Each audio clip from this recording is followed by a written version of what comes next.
Père, Blessed are the je remets mon meek, esprit entre for tes they mains. shall inherit the Le earth. ciel s'obscurcit en plein jour, Let your comme si light quelqu'un avait shine éteint la before lumière du all. monde, plongeant la The création dans un storm deuil prématuré. outside is merely a On reflection of pouvait the sentir le turmoil souffle within froid de your la mort hearts. parcourir la terre. Find La peace terre in tremble, me. les roches se fendent avec un fracas assourdissant, et le voile le plus sacré de Jérusalem, gardien des mystères divins, se déchire de haut en bas, ouvrant une brèche béante. Le lieu qui autrefois séparait Dieu de l'homme, sanctuaire inviolable, est profané comme une porte enfoncée par la violence. La barrière entre le ciel et la terre s'écroule dans un fracas symbolique. Les soldats romains, bourreaux insensibles, respirent avec soulagement et rient d'une joie amère devant l'exécution If you enfin are achevée. willing, take La this cup from brutalité est me. leur seul langage. Yet not my will, Les disciples, but brisés, yours be done. s'effondrent sur le sol sans force, le corps secoué de spasmes, les yeux brûlants d'avoir trop pleuré. Leur monde s'écroule, emportant avec lui leurs espoirs et leurs rêves.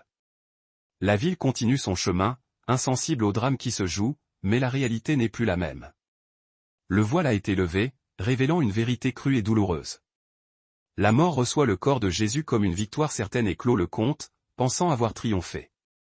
Mais elle engloutit un innocent, un être sans tache, qui ne porte aucune culpabilité. Ce qui apparaît comme une fin tragique à la surface se transforme en une invasion dans le royaume invisible. Et la première brèche s'ouvre là où personne ne peut voir, dans les profondeurs de l'âme et de l'esprit. Le corps est descendu de la croix avec une hâte mêlée de respect brutal. Un homme riche, Joseph d'Arimathie, c'est d'un tombeau neuf creusé dans le roc et enveloppe la chair blessée de l'infin et de parfums précieux, comme pour tenter de retenir l'irréparable, d'apaiser la souffrance.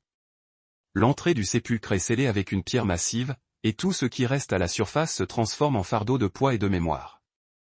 L'après-midi s'achève sur des rues emplies de monde et des visages tendus. Jérusalem se prépare pour le Shabbat, mais personne ne ressent le repos. L'ombre de la croix plane sur la ville. Les amis les plus proches se dispersent sans plan, errant comme des âmes en peine, car le leader qui les guidait n'est plus là pour donner des ordres. Leur boussole a disparu. Pierre se terre dans une maison empruntée et évite les fenêtres, craignant le regard accusateur. La bravoure qu'il avait promise devant tous se transforme en une onde silencieuse et lancinante. Et la parole qu'il a juré de ne pas renier résonne en lui comme une sentence implacable. Chaque pas dans le couloir semble annoncer une frappe à la porte et une fin semblable à celle du maître. Les autres se regroupent en petits cercles, chuchotant des noms et se remémorant des détails, tentant désespérément de comprendre où ils se sont trompés. Ils comptent les heures par la peur, non par la montre. Une torche allumée dans la rue leur apparaît comme une menace, et le moindre cri lointain devient le signal qu'on vient chercher un autre. La paranoïa les tenaille. Marie traverse la nuit avec le visage marqué par l'image du sang qui a coulé. Elle ne discute pas de doctrine, ne cherche pas d'explication rationnelle, ne cherche pas de sens immédiat. Elle porte seulement la certitude que le corps est froid et que le monde qu'elle connaissait vient de perdre son centre, son âme. Elle est dévastée par le chagrin. De l'autre côté de la ville, les chefs religieux ne célèbrent pas en paix. Ils ont obtenu ce qu'ils voulaient, mais le tremblement de terre et l'obscurité du ciel ont laissé un goût amer dans leur victoire. Ils craignent l'histoire, craignent la foule, craignent que la mort n'en termine pas avec cette affaire comme elle le devrait. Ils redoutent les conséquences. Ils sollicitent les autorités romaines très tôt, avec une exigence claire. Ils ne demandent pas pardon, ne demandent pas de prudence, ils demandent le contrôle total. Ils rappellent que l'homme mort a parlé de revenir et traitent cette parole comme une menace politique, non comme une promesse d'espoir. Leur pouvoir est menacé. Pilate n'aime pas être utilisé, mais il aime encore moins le tumulte, les troubles populaires. Il livre des gardes et donne la permission de sceller le tombeau comme s'il s'agissait d'un coffre d'État. L'ordre est simple et brutal dans sa logique. Personne n'entre, personne ne sort rien, personne ne crée une histoire qui déstabilise la ville. La paix romaine doit être maintenue. Les soldats se rendent au jardin et mesurent le terrain avec des yeux entraînés. Ils font rouler la pierre, vérifient l'entrée et apposent le sceau comme signature officielle de l'Empire sur la mort d'un pauvre juif. La surveillance devient un théâtre de force et la roche se transforme en une frontière surveillée. L'Empire romain impose son autorité. Les femmes observent de loin et gravent le chemin dans leur esprit. Elles savent où le corps a été placé et savent que le Shabbat va empêcher tout geste de soin. Leur douleur est pratique, car la mort exige des tâches et elles ne peuvent rien terminer ce jour-là. Le deuil est suspendu. Le Shabbat arrive et la ville tente d'obéir au repos. Les maisons ferment leurs portes, les familles allument les lampes, les prières sont répétées avec la même routine que toujours. Mais ce Shabbat n'a rien de normal, car l'air porte encore le souvenir de l'obscurité de midi. Le poids du silence est palpable. Dans la cachette, les disciples ne dorment pas vraiment. Chaque craquement de bois, chaque pas sur le toit, chaque voix dans la rue leur apparaît comme une accusation. Ils ne discutent pas de l'avenir, car l'avenir semble désormais interdit. La honte se mêle à la confusion. Ils se souviennent des guérisons, se souviennent de la nourriture multipliée, se souviennent du visage du Maître, appelant chacun par son nom, et puis ils se souviennent de la croix, de la gorge sèche, de la demande d'eau et du dernier souffle qui ne revint pas. Leur souvenir les hante. Leur esprit tente de construire une fin acceptable. Peut-être n'était-il qu'un prophète. Peut-être le royaume n'était-il qu'une métaphore. Peut-être Dieu s'est-il retiré. Ces idées apparaissent comme des défenses, car admettre que le plan a complètement échoué serait insupportable. Ils cherchent à justifier l'injustifiable. La ville tente aussi de clore l'affaire. Les vendeurs recommencent à compter les pièces de monnaie, les enfants courent dans les cours et les pèlerins commencent à organiser le départ. L'exécution devient une vieille nouvelle rapidement, comme c'est le cas quand Rome en tue un de plus. La machine impériale écrase tout sur son passage. Au tombeau, rien ne bouge à la surface. La pierre reste en place, le sceau reste en place, les gardes restent en place, le corps est là, couché, blessé, sans souffle. Pour quiconque regarde de l'extérieur, l'histoire est terminée comme elle finit toujours. Le silence est assourdissant. Mais cette personne n'est pas le corps. Ce qui est mort en réalité, c'est la vie dans la chair. Ce qui reste vivant, c'est celui qui habitait la chair. Et cette présence n'est pas prisonnière de la pierre, ni du sceau, ni des gardes. Elle transcende les limites matérielles. Le Shabbat est l'illusion parfaite que Dieu est resté immobile. Le monde visible est en suspens, comme si le ciel s'était retiré et avait laissé la terre seule. Mais le silence ne signifie pas l'absence, il signifie le déplacement. Dieu est à l'œuvre dans les profondeurs. La mort est habituée à recevoir tout le monde de la même manière, les rois, les esclaves, les prophètes, les assassins, les vieillards et les enfants. Elle ouvre la porte, entraîne à l'intérieur, enregistre le nom et ne renvoie jamais personne de son propre gré. Son royaume est sombre et impitoyable. Cette fois, elle reçoit un corps, mais elle ne contrôle pas qui entre avec lui. La sainteté traverse la frontière qui n'accepte que les débiteurs. Le domaine qui vit de la culpabilité sans la présence de quelqu'un qui est sans péché. Et ce qui semblait être un repos se transforme en menace. L'équilibre des forces est rompu. À la surface, les gardes continuent de compter le temps. Dans la cachette, les disciples continuent de se recroqueviller. À Jérusalem, le Shabbat continue comme loi. Et sous tout cela, une porte invisible commence à céder. L'ancien ordre est sur le point de s'effondrer. La frontière n'a pas de feu, ni de cri pour impressionner. Elle a une règle. Elle sépare le monde des vivants du dépôt des morts. Comme une porte qui ne tourne que dans un seul sens. Quiconque la franchit ne revient pas. Et personne n'a besoin d'expliquer cela à celui qui arrive. Le passage est sans retour. Là, la mort fonctionne comme un système ancien et efficace. Elle reçoit, enregistre, emprisonne. Elle vit d'accusation et l'accusation vit de la culpabilité. Chaque vie qui se termine arrive avec une dette et la dette se transforme en chaîne invisible. Ce qui donne de la force à ce lieu n'est pas le muscle, c'est le droit. Le pouvoir de la mort est légitimé par la culpabilité humaine. La mort maintient sa domination parce que l'homme a renoncé au contrôle quand il a choisi de désobéir, lors du péché originel. Depuis lors, chaque personne naît à l'intérieur d'un territoire déjà occupé et meurt à l'intérieur du même contrat brisé. La chute d'Adam a condamné l'humanité. Le corps de Jésus reste sur le rocher, froid et scellé, mais la personne de Jésus traverse la frontière. Il ne se dissout pas, ne s'efface pas, n'entre pas comme une ombre confuse. Il entre conscient, entier, portant la décision qu'il a prise sur la croix. Sa détermination est inébranlable. Le système s'attend au modèle habituel. Un nouveau venu, sans défense, avec une culpabilité à recouvrer, avec une peur à conduire. La mort se prépare à réclamer son dû. Le système trouve quelqu'un sans culpabilité à utiliser commence. La sainteté ne s'accorde pas avec cet endroit, non pas comme une belle idée, mais comme une présence réelle, qui n'accepte pas la corruption et ne négocie pas avec le mensonge. L'affrontement est inévitable.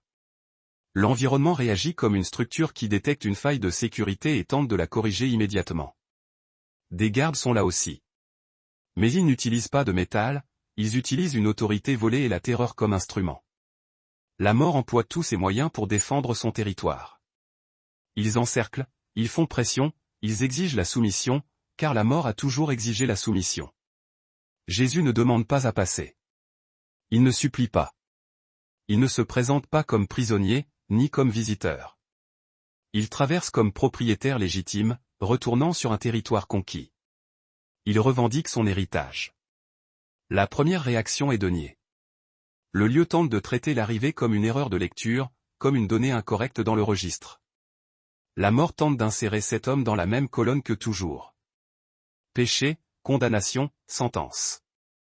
Mais il n'y a pas de case. L'accusation est vide. La condamnation ne trouve pas de point d'appui. Le système cherche dans le passé, cherche dans la parole, cherche dans une intention cachée et trouve l'obéissance parfaite. L'intégrité de Jésus est un défi pour les ténèbres. La mort tente de faire ce qu'elle fait toujours. Elle tente de séparer, de diviser, d'affaiblir. Elle tente d'utiliser la douleur du corps, les marques du fouet, le trou des mains comme preuve d'une défaite permanente. Elle cherche à briser son esprit. La souffrance ne sert pas de menotte, car la souffrance a été assumée par décision. Jésus a choisi la souffrance par amour. Le lieu ressent une pression qu'il n'a jamais ressentie. Ce n'est pas du bruit, c'est de l'ordre, ce n'est pas du spectacle, c'est de la légalité. Une nouvelle loi est entrée en vigueur. La présence de Jésus entre comme un document signé avec du sang et le territoire comprend que la dette a été payée à l'intérieur de la prison elle-même. La rédemption est accomplie. L'impact se répand dans les couloirs de l'au-delà comme un avertissement silencieux. Les fondations du royaume de la mort tremblent. Les esprits qui attendent les générations perçoivent un changement dans l'air pesant. Leur attente a toujours été une attente sans échelle, avec un espoir sans issue. Désormais, une sortie se profile. La lumière perce les ténèbres. Ceux qui se sont perdus perçoivent d'abord le danger. Ils connaissent le domaine des ténèbres de l'intérieur et savent quand quelque chose menace la stabilité. Ils s'agitent non par repentir, mais par peur de perdre le peu de pouvoir qu'ils avaient sur le désespoir. La peur les ronge. La mort tente d'expulser l'intrus comme un organisme tentant de rejeter une greffe. Elle lance des accusations, lance des souvenirs, lance des insultes, lance une culpabilité collective. Elle se bat pour sa survie. Elle présente le poids de toute l'humanité comme s'il s'agissait d'une chaîne inévitable. Elle utilise les péchés du monde comme une arme. Jésus porte le poids, mais il ne porte pas la culpabilité. Il porte la condamnation qui n'était pas la sienne. Cela change la nature de l'acte. Il est venu pour briser les chaînes du péché. Il n'est pas entré là parce qu'il a été vaincu. Il est entré là parce qu'il a décidé de traverser jusqu'au fond. La mort découvre qu'elle a avalé un poison.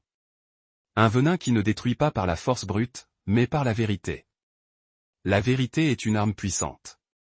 La mort ne domine que tant que le mensonge semble être la loi. Lorsque la vérité se présente comme la loi, la domination commence à s'effondrer. Le royaume de la mort est bâti sur des mensonges. Les pouvoirs de ce territoire tentent d'en faire un exemple. Ils tentent de le maintenir isolé comme un prisonnier dangereux dans une cellule éloignée. Ils cherchent à étouffer la vérité. Ils tentent d'empêcher tout contact, d'empêcher toute parole, d'empêcher toute annonce. Mais la vérité est indomptable. Rien là-bas n'a l'autorité de faire taire celui qui porte l'autorité supérieure. La puissance de la parole divine est infinie. La parole de Jésus ne dépend pas d'un micro, elle ne dépend pas d'un espace, elle ne dépend pas d'une permission. Elle traverse la prison parce qu'elle crée la réalité. Sa parole est créatrice. Il avance vers le centre du lieu comme celui qui connaît le chemin. Ce n'est pas un explorateur perdu, c'est un héritier qui entre dans la maison qui a été envahie.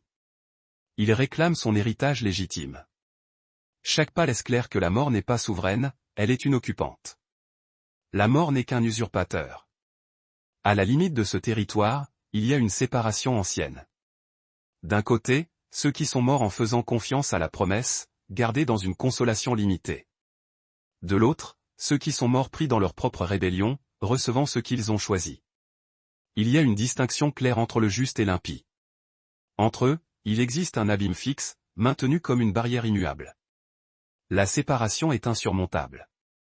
La barrière existe parce que la justice n'avait pas encore été rendue. La rédemption n'était pas encore accomplie. La foi des anciens était réelle, mais elle attendait un paiement complet. La dette du péché devait être payée. Ils avaient l'espoir, mais ils n'avaient pas encore l'accès total.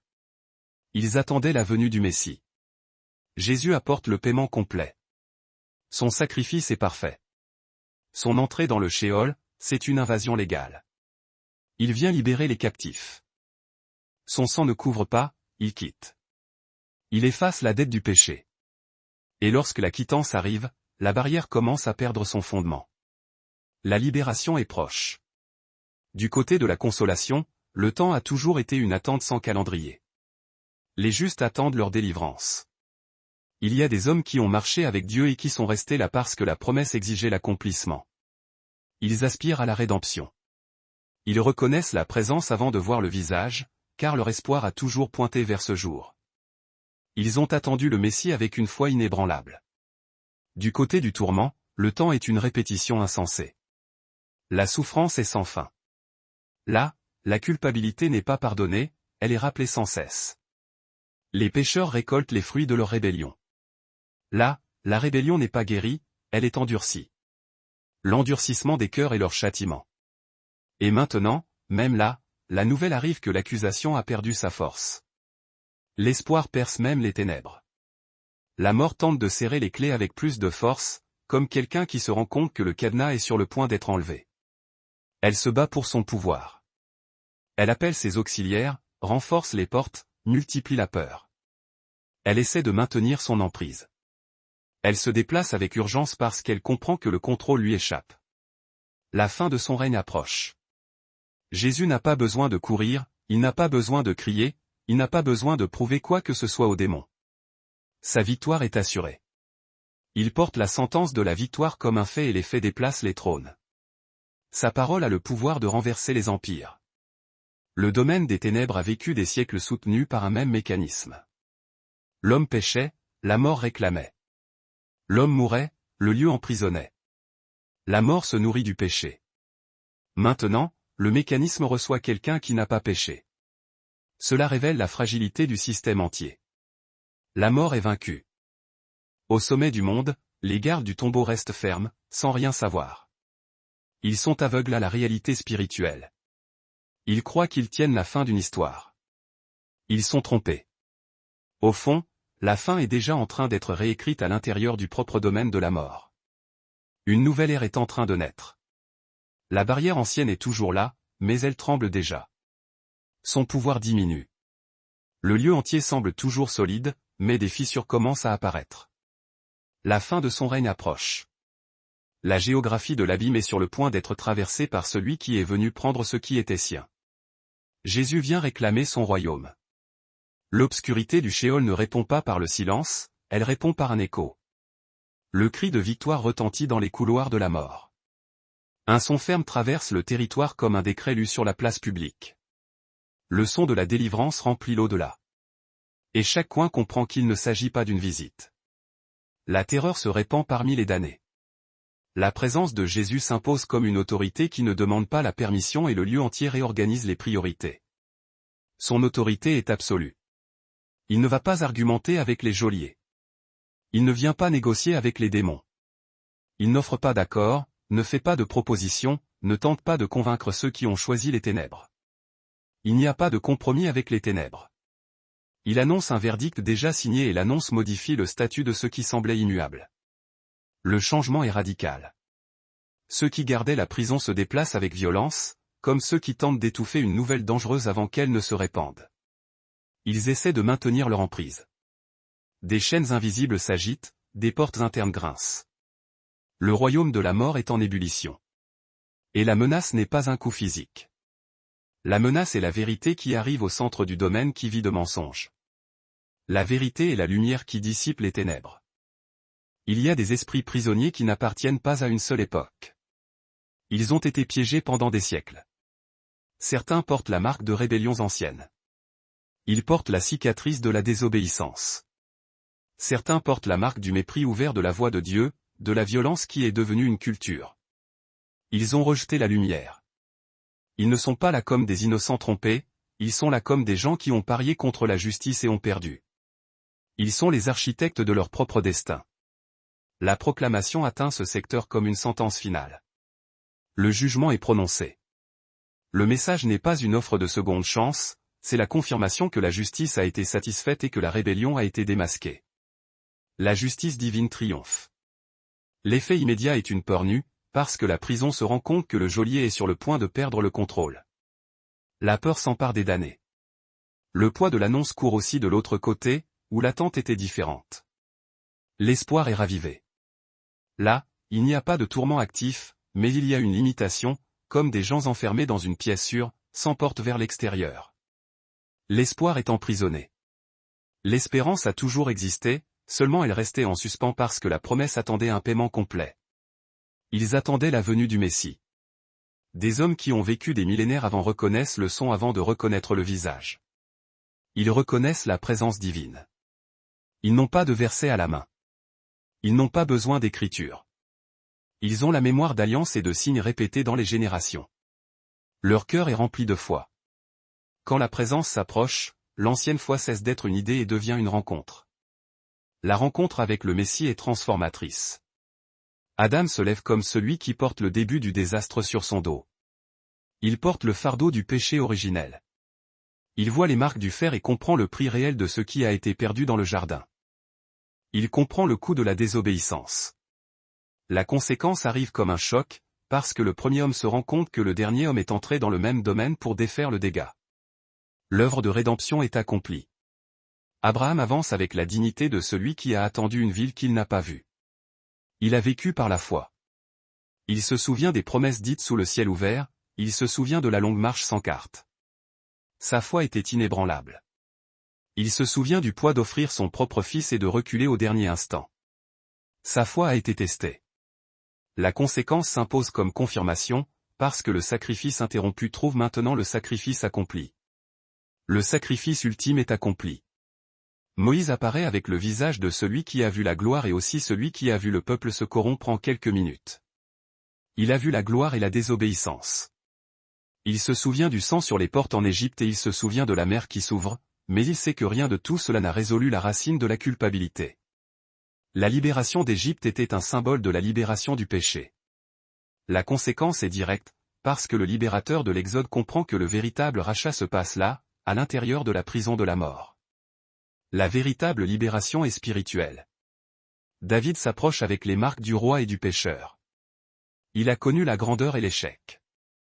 Il porte des victoires et des échecs, des cantiques et des chutes. Et pourtant, il a conservé sa confiance dans la miséricorde. La grâce l'a soutenu. La conséquence devient inévitable, parce que le trône qu'il a représenté était l'ombre du roi qui occupe désormais le domaine qui semblait inatteignable. Le roi des rois est présent. Les prophètes arrivent comme des hommes qui ont parlé au nom de Dieu et ont payé par la persécution. Ils ont été fidèles à leur appel. Certains ont été ignorés, d'autres ont été chassés, d'autres sont morts sans voir le résultat. Ils ont souffert pour la vérité. La conséquence explose en espoir concrète, parce que le message qu'ils portaient comme un poids est désormais en chair et en présence devant eux. Leur message est incarné. Le lieu entier se rend compte que les ombres trouvent la substance. La réalité ultime est révélée. Ce qui était avant des symboles devient fait, et ce qui était avant promesse devient exécution complète. L'accomplissement des prophéties est manifeste. L'attente change de qualité, parce que l'avenir qui était fermé commence à s'ouvrir. Un nouvel avenir est en train de naître. La mort tente de réagir de la manière dont elle a toujours réagi, en tirant la loi comme une chaîne. Elle essaie de maintenir son emprise. Elle expose l'accusation comme un document, empile les règles comme des grilles et pointe vers la condition humaine comme une preuve de domination. Elle cherche à justifier son pouvoir. La conséquence de cette tentative est un désespoir institutionnel, parce que sans accusation, le système n'a pas comment justifier l'emprisonnement. Sans culpabilité, il n'y a pas de condamnation. Les accusateurs essaient de coller à Jésus la culpabilité qui a toujours fonctionné avec tous les autres. Ils tentent de le souiller. Ils jettent la liste complète du péché humain comme s'il était le sien. Ils cherchent à l'accuser injustement. Ils tentent de transformer la substitution en confession de culpabilité propre. Ils pervertissent la justice. La conséquence est un échec immédiat, parce que la substitution ne crée pas de saleté chez celui qui paie. Son sacrifice est pur. Elle met fin à la dette de celui qui devait. La dette est effacée. La loi, qui a toujours été utilisée comme une arme entre de mauvaises mains, devient un témoin contre son propre abus. La loi se retourne contre les accusateurs. Elle ne trouve pas de violation en lui, elle ne trouve pas de déviation, elle ne trouve pas de fissure. Il est sans tache. La conséquence coupe la domination par la racine, parce que l'accusation perd sa légitimité à l'instant où elle ne trouve pas de fait. La mort est dépouillée de son pouvoir. La mort insiste avec l'argument final, l'argument du dommage physique. Elle met en avant la souffrance de Christ. Elle pointe le corps blessé, le sang versé, l'humiliation publique et tente de dire que cela prouve la défaite éternelle. Elle tente de transformer la souffrance en faiblesse. La conséquence se transforme en inversion, parce que les blessures ne prouvent pas l'échec, elles prouvent le paiement. Les blessures sont la preuve du sacrifice. L'annonce devient claire même pour ceux qui haïssent. La vérité est révélée. La justice a été satisfaite sans corruption et le prix a été complet. Le prix de la rédemption a été payé. La conséquence se répand comme un effondrement de régime, parce qu'un royaume construit sur la culpabilité perd sa base quand la culpabilité est quittée. Le royaume des ténèbres s'écroule. Les anciens justes s'approchent davantage. Maintenant sans la sensation d'une barrière éternelle. La libération est proche. Ils ne deviennent pas des héros par mérite propre. Ils sont les bénéficiaires d'un sauvetage qui est finalement arrivé. Ils sont rachetés par la grâce. La conséquence est un mouvement collectif, parce que ce qui était arrêté pendant des ères commence à marcher. Les captifs sont libérés. Du côté du tourment, l'annonce produit aussi un effet, seulement comme un endurcissement et une panique. Leur souffrance est amplifiée. Certains se révoltent dans une rage muette, d'autres se recueillent dans la peur et aucun d'eux ne contrôle ce qui se passe. Leur impuissance est totale. La conséquence est inévitable, parce que leur domination n'a jamais été une autorité réelle. Leur pouvoir est illusoire. C'était une permission temporaire basée sur l'accusation. Ils ont profité de la culpabilité humaine. La mort sent le sol disparaître. Son règne est terminé. Ce qu'elle appelait un droit semble désormais être du papier mouillé, sans valeur devant la présence qui accomplit sa propre loi. Son autorité s'évapore. La conséquence est le début du désarmement, parce qu'un geôlier sans base légale devient seulement une force brute, et la force brute ne soutient un royaume pour toujours. La mort est réduite à néant. La proclamation se termine. Mais l'effet continue de se réverbérer comme un ordre qui ne peut pas être révoqué. Sa parole est irrévocable. Les portes internes qui semblaient éternelles semblent désormais vulnérables. La fin de leur règne est proche. La conséquence prépare l'acte suivant, parce qu'après le décret vient la prise de pouvoir et le lieu qui emprisonnait commence à percevoir qu'il sera vidé. La libération des captifs est sur le point de commencer. Après le décret, le lieu n'a pas comment faire semblant de normalité. Le mensonge est dévoilé. Le Sheol a toujours fonctionné comme une prison par droit et maintenant le droit a été retiré. Son fondement est anéanti. Ce qui reste, c'est un instinct de maintenance, comme une vieille machine qui tente de rouler sans énergie. C'est une machine défectueuse. La mort réagit comme une autorité acculée. Elle se débat pour survivre. Elle tente d'imposer sa présence, de répandre la peur, de serrer les chaînes, de fermer les accès internes. Elle tente de maintenir son emprise. Elle fait cela parce qu'elle a toujours vaincu par la même méthode, en gardant tout fermé et en appelant cela l'ordre. Elle tente de maintenir le contrôle par la force. Jésus avance sans précipitation et sans hésitation. Sa victoire est certaine. Il n'a pas besoin de prouver son courage, parce qu'il n'est pas là comme un otage. Il est là comme celui qui paie et comme celui qui réclame, et cette combinaison n'existait pas avant sur ce territoire. Il vient libérer les prisonniers. Le choc n'est pas un duel de force physique. Le conflit est spirituel. Le choc est de possession. La question est de savoir qui détient le pouvoir. Il y a quelque chose que la mort porte comme emblème de commandement, le contrôle de l'accès, la permission d'emprisonner et l'interdiction de libérer. Elle prétend détenir les clés du royaume de la mort. Ce contrôle a toujours été appelé clé, non comme le métal, mais comme une autorité appliquée. Son pouvoir est illégitime. La prison entière dépend de ses clés. Le système est contrôlé par les clés de la mort. Les portes internes ne s'ouvrent pas sans elles. L'accès à la vie est bloqué. Les anciennes serrures ne cèdent pas sans elles. Les captifs sont piégés. La peur est renforcée par elle. Son royaume est bâti sur la peur. Parce que la clé définit qui entre, qui sort et qui ne voit plus jamais la lumière. Elle contrôle le destin de chacun. La mort tente de tenir ce pouvoir comme s'il faisait partie de son corps. Elle s'accroche à son contrôle. Elle a appris à régner sur les gens brisés. Elle se nourrit de la faiblesse humaine. Et les gens brisés ont toujours une accusation suspendue au cou. Elle se nourrit de la culpabilité humaine. Elle a dominé parce que l'homme est tombé et la chute est devenue un contrat de culpabilité. La chute d'Adam a donné le pouvoir à la mort. Maintenant, le contrat a été clos dans le sang. Le sacrifice de Christ a rompu le contrat. Le prix n'a pas été promis, il a été payé. La dette a été effacée. Ce qui maintenait la mort debout était le droit de réclamer. Son pouvoir reposait sur le péché et la culpabilité. Et ce droit prend fin quand la dette. La dette est effacée. Le royaume des ténèbres tente désespérément de ranimer le débat originel, de remettre en avant cet argument primordial qui le légitimait autrefois. Il rappelle avec insistance que l'homme a cédé son autorité, qu'il a abdiqué son pouvoir, et que la terre a été conquise par la rébellion, par une désobéissance originelle. Il s'efforce de faire croire que sa possession est ancienne, immémoriale, et que cette ancienneté, cette coutume établie, vaut désormais comme loi, comme un droit inaliénable. Jésus, lui, est porteur d'une autre origine, d'une source bien plus ancienne et bien plus élevée. Il existait avant la chute, bien au-dessus de ses coutumes terrestres. Il ne reçoit son autorité d'aucune tradition humaine, d'aucun héritage terrestre.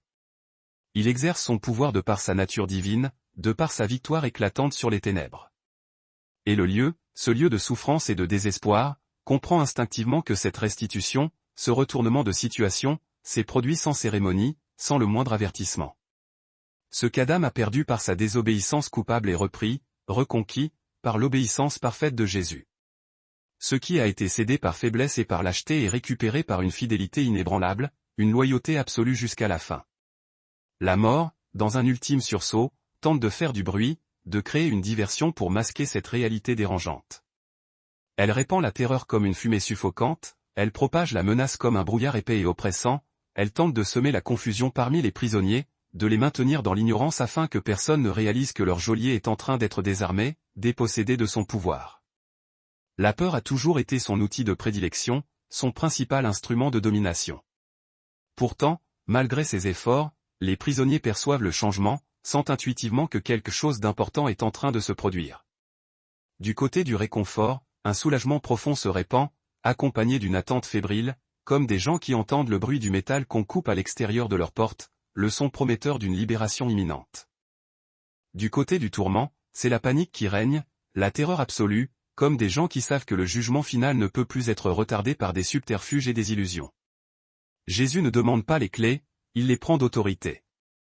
Son action est directe, immédiate, car son pouvoir est direct, sans intermédiaire. Il n'existe aucun tribunal au-dessus de lui dans ce lieu, aucune instance à laquelle faire appel contre celui qui accomplit la justice dans sa plénitude.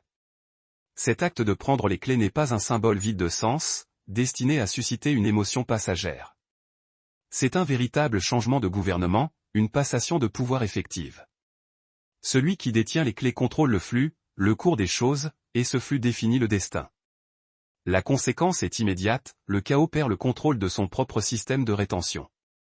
Les portes intérieures répondent à une nouvelle main, à un nouveau commandement. Les anciennes serrures reconnaissent leur véritable propriétaire. Ce qui était obstacle insurmontable se transforme en passage, ce qui était sentence éternelle devient un couloir sous contrôle. Le lieu commence à obéir à une voix à laquelle il n'avait jamais obéi auparavant. La mort ressent cette perte comme une amputation, comme la perte d'un membre vital.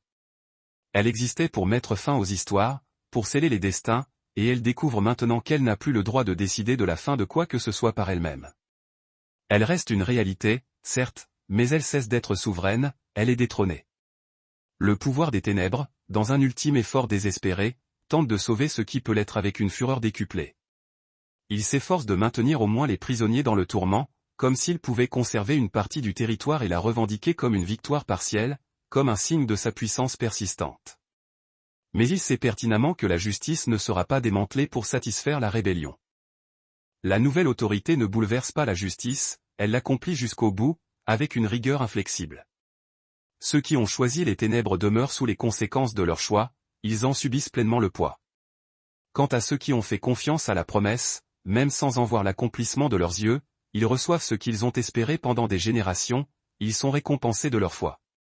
Le grand abîme qui séparait les deux côtés continue d'affirmer la différence fondamentale entre la foi et la rébellion. Le changement ne mélange pas l'innocent et le coupable, il ne dilue pas la justice.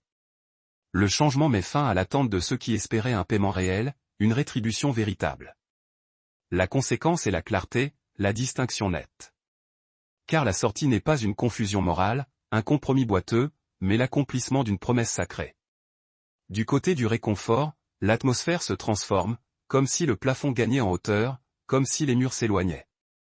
La limitation qui avait toujours été présente n'était pas cruelle en elle-même, elle était due à une dette impayée, à une obligation non remplie. Cette dette est maintenant effacée, cette obligation est honorée, et cette résolution crée un chemin, ouvre une voie. Les hommes et les femmes qui ont attendu sans voir sentent un poids énorme s'enlever de leur poitrine, une oppression séculaire disparaître. Ils ne gagnent pas un courage nouveau par leur mérite propre, mais ils reçoivent un droit nouveau par un rachat, par une rédemption. La conséquence est le mouvement, la dynamique, car l'espérance cesse d'être statique, elle se transforme en action. La mort tente d'utiliser le temps comme une arme, de jouer la montre. Elle essaie de repousser la décision à plus tard, comme si elle pouvait prolonger indéfiniment le sabbat éternel de ce lieu, comme si elle pouvait suspendre le cours du temps. Elle a toujours gagné ainsi, en étirant l'attente jusqu'à ce que l'espérance meure, en prolongeant la souffrance jusqu'à ce que la foi s'éteigne. Mais Jésus ne négocie pas avec le temps, il ne transige pas avec la mort. Il entre dans le domaine de la mort au moment précis, au temps parfait. Et ce temps parfait ne peut être retardé par celui qui a perdu les clés, par celui qui a été déchu de son pouvoir. La conséquence est une urgence inversée, c'est maintenant l'ancien geôlier qui est pressé, qui est pris de court. Le régime change sans applaudissements ni cérémonie fastueuse. La prison ne reçoit pas un nouveau propriétaire par élection, par un vote populaire, mais par une conquête légitime, par une victoire incontestable. L'autorité qui était entre de mauvaises mains retourne entre les mains justes, et le lieu entier ressent que les règles internes ont été réécrites, que les lois fondamentales ont été changées. Le Sheol cesse d'être un dépôt définitif pour ceux qui espéraient dans le réconfort, il devient un simple passage, une étape transitoire. Et ce passage est maintenant escorté, il est sécurisé par la puissance du vainqueur. La conséquence est une libération organisée, une sortie ordonnée, et non une fuite chaotique et désespérée. La nouvelle se répand comme une onde de choc. Ce n'est pas une rumeur, une spéculation, c'est une réalité qui s'impose. Ceux qui espéraient se rassemblent, se regroupent, tandis que ceux qui craignaient se cachent, se terrent. Et ceux qui gouvernaient entrent dans un désespoir silencieux, une angoisse intérieure. Le côté du réconfort se prépare comme un peuple devant une porte sur le point de s'ouvrir, comme une foule impatiente de franchir le seuil. Ils portent en eux des siècles d'histoire, de promesses, de larmes et de fidélité dans les jours sombres, dans les moments difficiles. La conséquence est que chaque vie prend un sens rétroactif, comme une pièce de puzzle qui trouve enfin sa place, comme un fragment qui s'insère parfaitement dans l'ensemble. Du côté du tourment, la panique se transforme en haine, et la haine se mue en impuissance. Ils réalisent que le pouvoir qu'ils utilisaient pour intimider n'a plus d'autonomie, qu'il n'est plus souverain.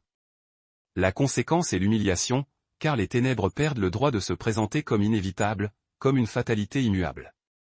Jésus conserve les clés comme un fait établi, comme une vérité incontestable. Il n'y a pas de retour en arrière, pas de trêve, pas de contrat caché. L'autorité a été prise et ne sera pas rendue, elle est définitivement acquise. La prison, qui semblait éternelle, commence à se vider de l'intérieur. L'air lourd et oppressant fait place au mouvement, à la circulation. Ce qui était autrefois une attente sans issue se transforme en marche, en procession.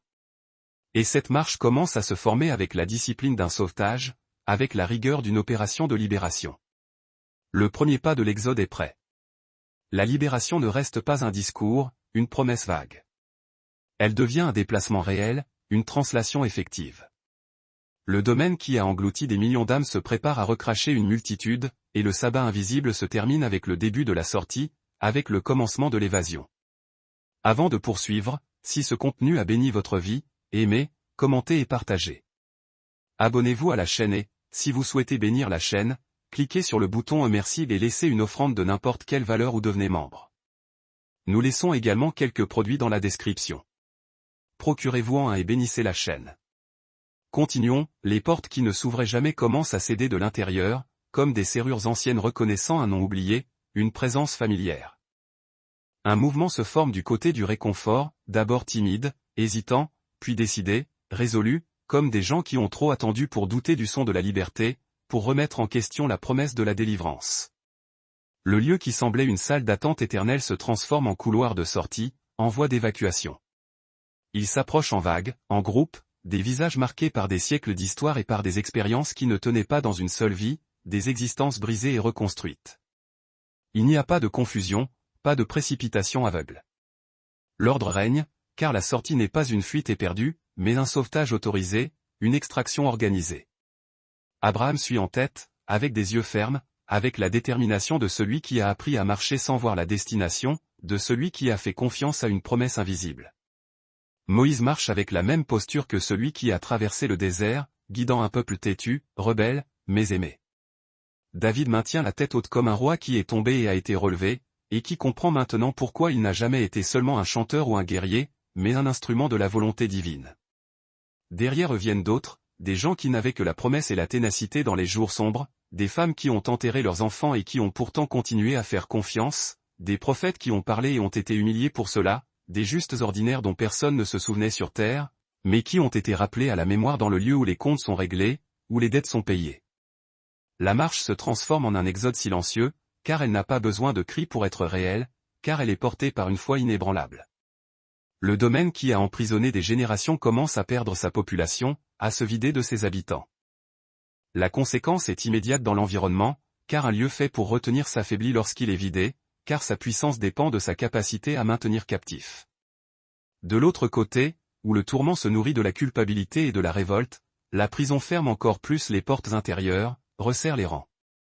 Ceux qui gouvernaient par la peur tentent d'isoler le chaos et de sauver l'apparence du contrôle, de masquer la réalité de leur défaite. Mais la conséquence inévitable est l'impuissance, car l'autorité qui soutenait les grilles n'est plus entre leurs mains. La mort ressent la diminution comme une perte de territoire, comme une amputation progressive. Elle a toujours compté sur la certitude que personne ne sortait, que sa domination était absolue et irréversible. Maintenant, elle assiste à des vies qui s'en vont et elle ne peut pas les empêcher, elle est incapable de les retenir. La conséquence est l'humiliation institutionnelle, car la prison devient un passage et le passage à un propriétaire, car la mort a été détrônée de sa position de souveraine. Le grand abîme qui semblait autrefois un obstacle définitif perd son sens pour ceux qui attendaient un paiement, une récompense. Il n'y a pas de mélange de destin, il n'y a pas de confusion entre le bien et le mal. Il y a l'accomplissement d'une promesse, il y a la réalisation d'une espérance. La conséquence est une justice maintenue et une espérance libérée, sans confusion ni concession. La marche ne monte pas comme une fumée éphémère, elle monte comme un peuple conduit, comme une nation guidée. Ils ne vont pas vers un lieu vague, indéfini. Ils suivent la présence qui a ouvert le chemin et qui maintenant guide leurs pas. Et cela change la qualité du mouvement, cela lui donne une dimension sacrée. La conséquence est la sécurité, la confiance, car celui qui dirige ne montre pas seulement la route, il est la route, il est le chemin lui-même. Le paradis qui, auparavant, était une zone protégée à l'intérieur du sous-sol commence à être transféré, à être déplacé. Le réconfort qui était provisoire cesse d'être une adresse, un lieu de résidence temporaire. La conséquence est un changement de carte, une redéfinition des frontières, car le repos n'est plus près de la prison, il est près du roi, il est dans la communion avec le divin. Ce transfert ne se produit pas comme une réforme symbolique, comme une simple modification de surface. Il se produit comme une réallocation de destin, comme un déplacement radical du futur. Ce qui était attente en bas devient communion en haut, et la différence est totale, absolue. La conséquence atteint le futur, car la mort cesse d'être une station obligatoire d'attente pour ceux qui appartiennent à Christ. La présence de Jésus conduit comme un vainqueur qui connaît le chemin du retour, comme un guide sûr et fiable. Il n'abandonne personne dans le couloir, il ne laisse personne derrière. Il ne permet aucune capture au milieu de la traversée, il protège son peuple. La conséquence est une libération complète, car un rachat partiel ne correspond pas à un paiement complet. Pendant ce temps, à la surface, la pierre continue d'être immobile et les gardes continuent leur service. Ils croient encore que la tombe est un point final, que la mort a triomphé. La conséquence de ce contraste est une ironie cruelle, car l'Empire surveille un rocher alors qu'il perd l'autorité qui soutenait sa propre menace, alors que son pouvoir est en train de s'effondrer. L'Exode invisible traverse des couches de réalité que l'homme commun ne perçoit pas, que le regard humain ne peut saisir.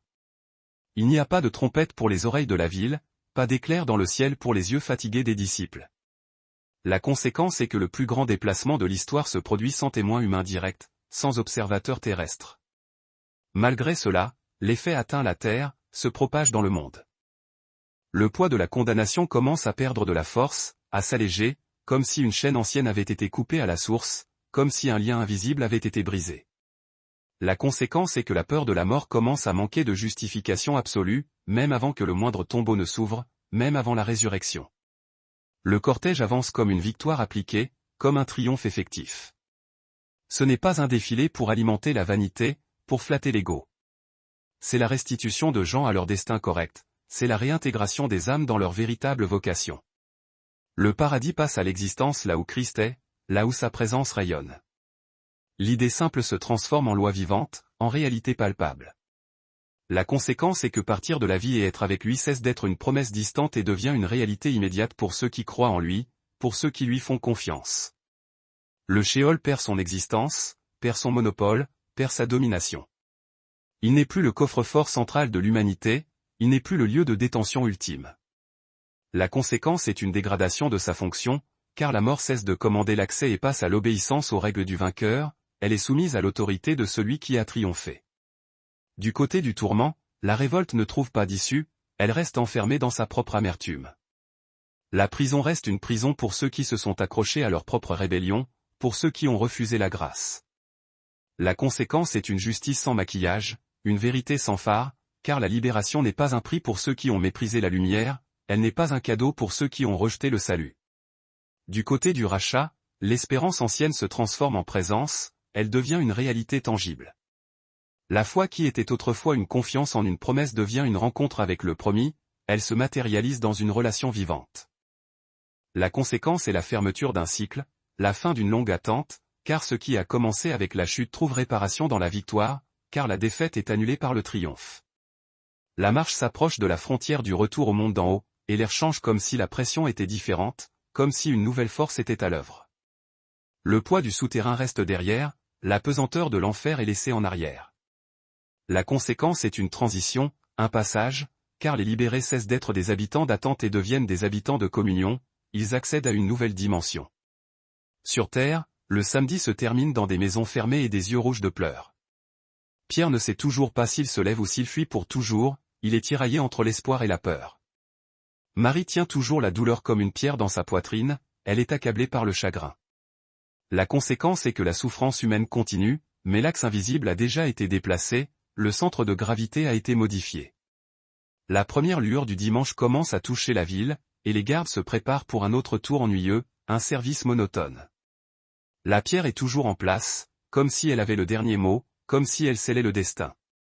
La conséquence est que le monde visible est sur le point de découvrir ce que le monde invisible a déjà décidé, que la réalité terrestre est sur le point de rattraper la vérité céleste. Et le tombeau va se réveiller avec l'absence qu'il ne peut contenir, avec le vide qu'il ne peut masquer. Le dimanche se lève avec des pas pressés sur le chemin du jardin. Les femmes portent des parfums et des linges, car la mort exige un service et elles refusent de laisser le corps traité comme un déchet, elles veulent honorer le défunt. Elles marchent la gorge serrée et le visage dur, sachant que la pierre est grande et les soldats nombreux, qu'elles doivent affronter des obstacles insurmontables. Le sceau romain est toujours là, comme une marque de propriété, comme un avertissement. La garde est positionnée comme si elle surveillait un trésor, comme si elle protégeait un bien précieux. L'ordre d'en haut était clair, empêcher toute histoire alternative, étouffer toute rébellion. La conséquence de cette mise en scène est simple, l'Empire tente d'empêcher un fait qui s'est déjà produit hors de sa portée, il s'efforce de contrôler un événement qui échappe à son emprise. Le sol recommence à trembler, non pas comme une frayeur passagère, mais comme une rupture qui affecte les structures, qui ébranle les fondations. La pierre se déplace lourdement, sans dépendre de mains humaines anxieuses, sans être poussée par la force terrestre. La conséquence est un choc immédiat, une surprise totale, car l'obstacle principal tombe avant toute demande ou tentative, car la barrière est levée avant même que l'on puisse l'attaquer. Les gardes perdent le contrôle de leur propre corps, ils sont dépassés par les événements. Certains tombent comme si le sang avait disparu de leurs jambes, comme si la vie les avait quittés. D'autres restent immobiles, avec le regard fixé sur quelque chose qu'ils ne peuvent pas affronter, paralysés par la terreur. La conséquence est l'humiliation du pouvoir armé, la déchéance de la force physique, car la force ne sert à rien lorsque le régime invisible change, lorsque l'ordre divin s'impose. Les femmes arrivent et trouvent ce qu'elles ne s'attendaient pas à trouver, l'entrée est ouverte, la tombe est accessible. Le tombeau ne semble pas violé par des voleurs, il semble exposé comme une preuve, il est ouvert pour témoigner. La conséquence est la panique mêlée à l'espérance, car le scénario ne correspond pas au récit de la mort, car le tableau est en contradiction avec la fin attendue. Elles entrent et cherchent le corps, elles veulent confirmer le décès. Elles ne cherchent pas un symbole, une allégorie, elles cherchent de la chair, de la matière, du poids, des blessures. Le lieu est vide et le vide est concret, il est palpable. La conséquence est que la réalité oblige à une nouvelle lecture, qu'un tombeau sans corps ne permet pas un deuil commun, qu'il force à une interprétation inédite. La nouvelle se répand rapidement, d'abord comme une confusion, puis comme un impact, d'abord comme un doute, puis comme une certitude. Pierre sort de sa cachette comme un homme poussé vers l'extérieur par quelque chose de plus grand que la peur, comme une force irrésistible. Il court avec le cœur battant, comme si chaque pas exigeait la négation qu'il a faite, comme si chaque foulée était une expiation. La conséquence est que la honte perd de sa force pendant quelques minutes, que la culpabilité s'estompe temporairement, car le vide du tombeau exige une présence, car l'absence du corps appelle à une réponse. Il entre et voit les bandelettes sur le sol, pliées d'une manière qui ne correspond pas à une précipitation criminelle, disposées avec ordre et soin. Il voit l'endroit où la tête s'est trouvée et comprend que ce n'est pas un vol, que le corps n'a pas été enlevé. La conséquence est une fissure dans le désespoir, un espoir qui renaît, car l'ordre du scénario pointe vers l'autorité, non vers le chaos, car l'agencement du tombeau suggère une intervention divine. Les autorités entendent également, elles sont informées de la situation. Les chefs religieux reçoivent des rapports et achètent le silence, essayant de transformer un fait en une rumeur contrôlable, cherchant à étouffer la vérité. Ils paient parce qu'ils savent qu'un tombeau vide renverse la version officielle, qu'un corps disparu remet en question leur pouvoir. La conséquence est que le pouvoir se montre fragile, qu'il a besoin de mensonges pour rester debout, qu'il ne peut subsister qu'en falsifiant la réalité. Rome n'aime pas le mystère, elle déteste ce qui ne peut être expliqué. Pilate ne tolère pas le désordre et la garde n'a pas d'explication acceptable pour un sceau brisé sans envahisseur humain, elle est incapable de justifier sa défaillance. La conséquence est une tension politique, car un empire habitué à tout enregistrer ne parvient pas à enregistrer ce qui s'est passé là, car sa bureaucratie est impuissante face à l'inexplicable. Ce que l'on voit dans le jardin n'est que la surface, la partie visible de l'iceberg. La pierre roulée n'est pas le début, c'est le reçu, c'est la confirmation. La transaction réelle a déjà été conclue dans l'invisible, et maintenant le monde reçoit la preuve qu'il ne peut ignorer, il est confronté à une réalité incontestable. La conséquence est publique, car la victoire cesse d'être seulement spirituelle et devient historique, car elle se manifeste dans le monde matériel. La personne de Jésus revient le corps blessé comme quelqu'un qui occupe à nouveau sa maison, qui reprend possession de son bien. Sauf que la maison n'obéit plus aux mêmes limitations, qu'elle a été transformée. Les marques continuent, mais la mort ne demeure plus là, elle n'a plus de pouvoir sur ce corps. La conséquence est la transformation de la matière, la métamorphose de la nature physique. Car le corps ne revient pas à l'état ancien, il ne subit pas une simple réanimation. Il entre dans un état nouveau, il accède à une autre dimension. La vie traverse les blessures sans les effacer, elle transcende la douleur. Le fouet n'est pas refait, la torture est consommée. Les perforations ne disparaissent pas, elles témoignent du supplice.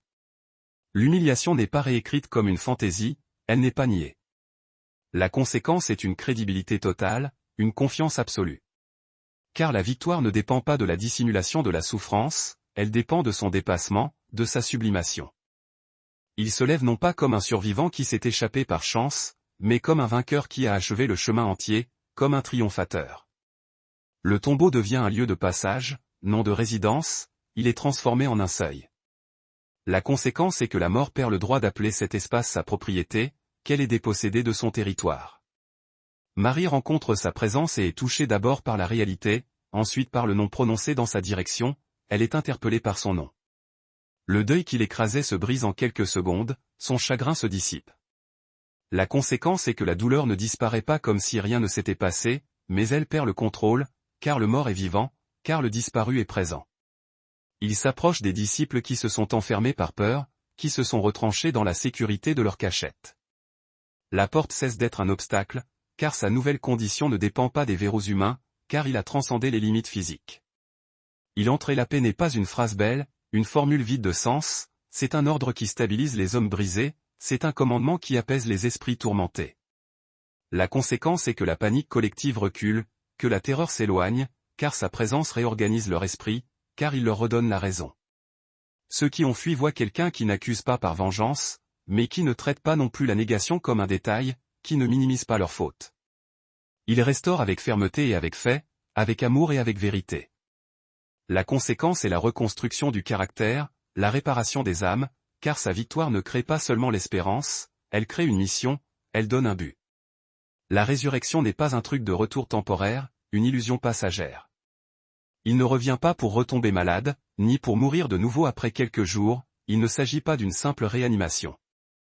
La conséquence est une rupture permanente, un changement définitif, car la vie qu'il porte maintenant n'est plus sous la domination de la corruption, elle est immortelle et incorruptible. Ce qui s'est passé dans l'invisible devient visible dans un corps qui défie le cycle commun, dans une chair qui a vaincu la mort. Il mange avec eux, il parle avec eux, il marche avec eux et en même temps il se déplace avec une liberté qui n'appartient pas au vieux monde, il a acquis une nouvelle mobilité. La conséquence est que personne ne parvient à réduire cela à une hallucination collective, qu'aucun sceptique ne peut réfuter cette expérience, car il y a un contact, il y a une présence, il y a une continuité, il y a une réalité indéniable. La victoire se transforme en modèle, elle devient un archétype. Il est le premier à traverser la mort et à revenir avec un corps glorifié, non pas seulement réanimé, mais transformé. La conséquence est une garantie, une assurance, car son histoire personnelle devient un standard pour ceux qui lui appartiennent, car son expérience devient un paradigme. L'idée de prémisse devient un fait dur, une réalité concrète. Il n'est pas un cas isolé, il est l'ouverture d'une récolte, il est le premier fruit. La conséquence est que la mort cesse d'être le destin final pour son peuple et devient une traversée sous une autorité qui a déjà été conquise, elle est soumise à la puissance du roi. Ce changement commence à atteindre même le langage, il modifie la façon de parler. La peur qui auparavant commandait les conversations perd son monopole, elle n'est plus l'unique voix. Car maintenant il existe une sortie confirmée, car il y a une issue prouvée.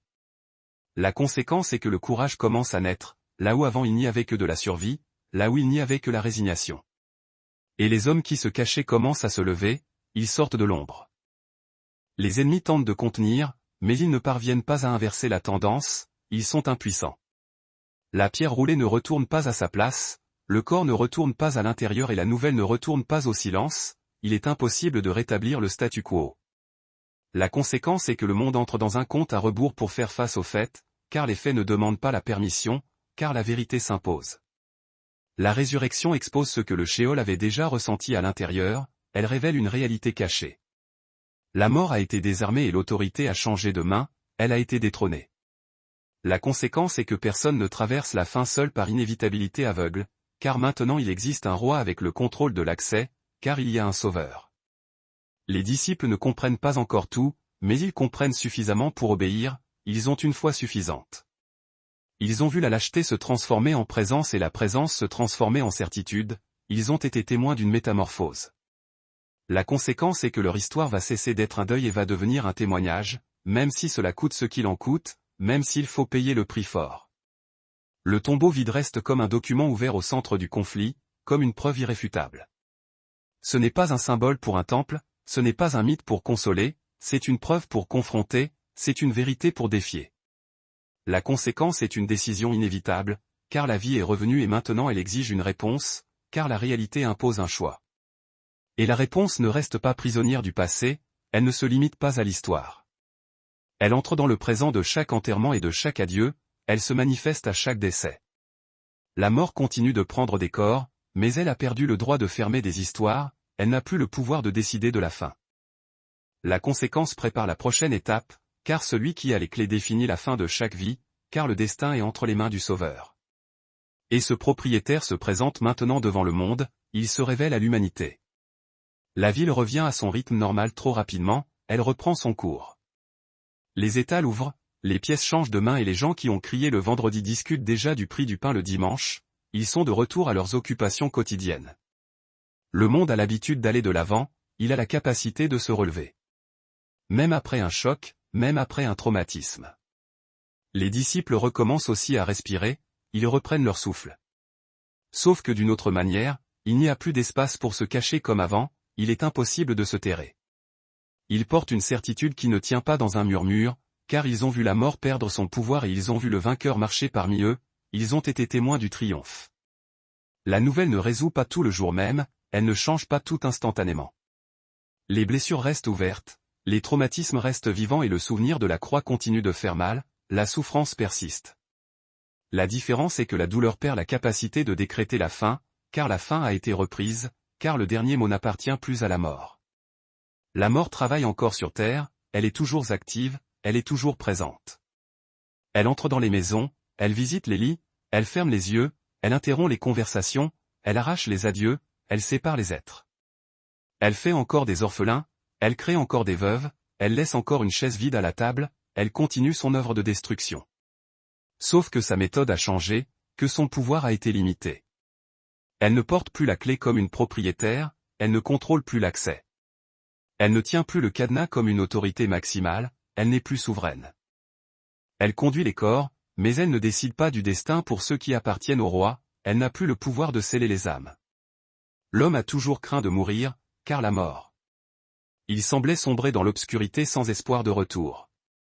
L'idée de disparaître, d'être oublié comme une feuille morte emportée par le vent, de se réduire en poussière sans laisser de traces ni de réponse, pesait lourdement, dissimulé derrière un courage de façade. Un courage fragile, érigé comme un rempart contre la peur, mais qui tremblait à la moindre brise. La résurrection, elle, apporte une lumière vive et chaleureuse là où ne régnait que la menace et le froid. Elle perce les ténèbres, dissipe les ombres et révèle une vérité éclatante. Ce que le Christ a pris dans l'abîme n'est pas une simple image pieuse, une consolation illusoire pour apaiser nos craintes. Non, il a pris une autorité réelle, tangible, une puissance qui transcende notre entendement. Et cette autorité, cette force divine, change la donne, modifie les conséquences inexorables de nos actes et de notre existence. Là où, auparavant, une prison inévitable attendait ceux qui espéraient en vain, dans le désespoir et le chagrin, il existe désormais une présence immédiate, une communion constante avec lui. Cette présence transforme notre perception du temps, allège le fardeau des jours et illumine les nuits les plus sombres. Le deuil reste le deuil, une épreuve douloureuse et nécessaire, mais il ne porte plus le poids du désespoir absolu, de la fin irrémédiable.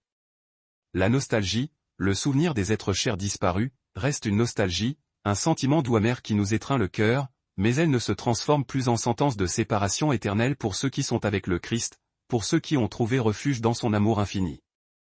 La mort, elle, continue d'apparaître comme un géant menaçant au bord de la tombe, imposant son silence lors des funérailles, exigeant le respect dans les hôpitaux, lieux de souffrance et de désespoir. Seulement voilà, ce géant est désormais désarmé, privé de son pouvoir destructeur. Et un géant désarmé perd le droit de décider de ce qui se passe après, de régner sur l'au-delà. Le royaume des ténèbres tente encore d'utiliser la peur comme un fouet, de nous maintenir sous sa domination par la terreur et l'intimidation. Il nous vend l'illusion que rien ne change, que tout finit de la même manière, que la foi n'est qu'un anesthésiant pour masquer la douleur, une fuite illusoire face à la réalité. Mais ce discours s'effondre, se réduit en poussière, lorsque le tombeau vide demeure un fait incontestable, une vérité irréfutable et non une simple opinion subjective. Il y a une différence abyssale entre affronter la mort avec un courage purement humain, un courage fragile et limité, et traverser la mort avec l'escorte du vainqueur, avec la protection et la guidance du Christ ressuscité. Le courage humain dure jusqu'au dernier souffle, s'éteint avec la vie et se termine dans l'incertitude, dans le doute et l'angoisse. L'escorte du vainqueur, elle, traverse le dernier souffle avec direction et destination définie, avec la certitude de la vie éternelle. La marque du roi n'est pas un simple tatouage éphémère sur le corps, une encre superficielle qui s'efface avec le temps, c'est une appartenance assumée, une identité nouvelle et éternelle. C'est une loyauté qui change de maître, un engagement total et inconditionnel. C'est confier en lui comme le seul capable de payer notre dette, de nous racheter de nos péchés et comme le seul capable de nous conduire sur le chemin de la vie éternelle. Cette marque ne naît pas de tradition familiale, de coutumes ancestrales ou de pression sociale, elle naît d'une entrega réelle, d'une remise de soi sincère et profonde. Elle naît lorsque la personne abandonne son propre trône intérieur, son ego et son orgueil, et accepte d'être gouverné par le Christ, de se soumettre à sa volonté. Le refus, malheureusement, est également réel. Celui qui rejette le Christ choisit d'affronter la traversée avec sa propre force, avec sa propre justice, souvent illusoire et insuffisante. La mort se transforme alors en un affrontement solitaire, sans le secours divin, sans le propriétaire de la clé tenant la porte ouverte vers la vie éternelle. Cet affrontement ne se résout pas avec un discours bien rodé, ne s'achète pas avec de l'argent, ne se négocie pas avec une promesse tardive et ne se repousse pas à plus tard avec un vague espoir. La mort arrive alors fixée sur son calendrier et la traversée exige une décision que la vie a trop souvent remise à plus tard. La victoire du Christ ne transforme pas la rébellion en paix automatique, ne gomme pas la responsabilité humaine, ne nous dédouane pas de nos choix. Elle offre une issue, une porte de sortie, mais ne force pas l'amour, n'impose pas sa présence. Elle ouvre la porte, mais n'entraîne personne de force dans le royaume contre sa volonté. Le même roi qui rachète juge aussi, le même qui a pris les clés définit aussi les frontières, établit les limites. La justice n'est pas devenue un chaos, une anarchie, parce que la grâce est entrée. La justice est devenue complète, entière et parfaite parce que le prix a été payé sans fraude, sans mensonge, sans détour. Cela place chaque vie devant un fait brut, une réalité incontournable. La mort n'est plus une excuse pour vivre sans direction, sans but, à la dérive. La mort n'est plus un chantage pour vivre dans la panique, dans la crainte constante de l'anéantissement. La mort n'est plus l'argument final pour justifier le vide existentiel, le manque de sens. Ce qui reste, c'est le choix du Seigneur, le choix de celui que nous allons servir. L'homme sert toujours quelqu'un, même lorsqu'il prétend ne servir que lui-même. Et se servir soi-même se termine en ruine, en désespoir, parce que le propre moi ne soutient pas l'âme lorsque le corps faiblit, lorsque la maladie et la vieillesse nous rattrapent. Les disciples ont compris cela tardivement, avec douleur et amertume. Ils avaient peur de mourir le vendredi, peur d'être arrêtés le samedi et le dimanche, ils ont découvert que le pire ennemi avait perdu son arme, qu'il était vaincu. Cette découverte a transformé le type de personnes qu'ils sont devenus. Ils sont sortis des portes verrouillées pour se lancer dans les rues ouvertes, ils sont passés de la honte à la fermeté, de la fuite au témoignage, de la peur à la foi. Leur corps pouvait encore mourir, mais leur âme n'était plus la propriété de la mort, elle était libérée. La même transformation est encore possible aujourd'hui, non comme une émotion passagère, un feu de paille qui s'éteint rapidement, mais comme un transfert de royaume, un changement de seigneur. La personne entre dans une vie où le Christ commande, où il est le maître, et ce commandement change le présent avant de changer le futur, il transforme notre quotidien avant de nous assurer la vie éternelle. La mort reste un passage, une étape inévitable, et le passage fait peur lorsque personne ne contrôle le portail, lorsque l'on se sent seul et démuni face à l'inconnu. Maintenant, il existe un contrôle, un maître, une autorité au-dessus de la faim, au-dessus de la mort elle-même. Le tombeau vide reste un reçu public, une preuve irréfutable.